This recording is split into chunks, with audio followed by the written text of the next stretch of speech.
পুৱতি তৰা ধাৰাবাহিকখনৰ আজি নিশা আহিবলগীয়া এপিছডৰ প্ৰমো বৰ্তমান মুকলি হৈছে আৰু আজিৰ প্ৰমোত বাৰু আমি কি দেখিবলৈ পাইছোঁ আহকচোন আমি অকণমান চাই লওঁ।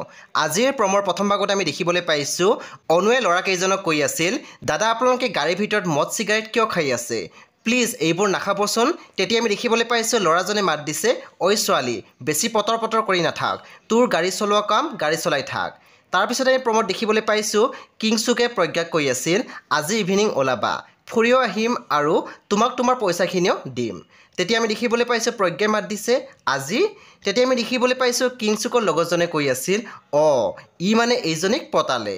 তাৰপিছত আমি প্ৰমোত দেখিবলৈ পাইছোঁ পুলিচজনে কৈ আছিল, ফুকন নোহোৱা আঁৰত নিশ্চয় কিবা এটা ডাঙৰ ৰহস্য আছে। প্ৰমৰ একেবাৰে অন্তিম ভাগত আমি দেখিবলৈ পাইছোঁ ৰমনে কৈ আছিল, জোনালীয়ে পুলিচৰ কাষ চাপি এইটো কিন্তু ডাঙৰ ভুল কৰিছে।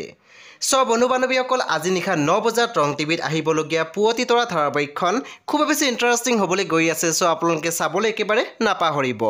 পৰৱৰ্তী আপডেটৰ বাবে আপোনালোকে আমাৰ চেনেলটো ছাবস্ক্ৰাইব কৰি কাষত থকা বেল আইকনো টিপি দিবলৈ একেবাৰে নাপাহৰিব।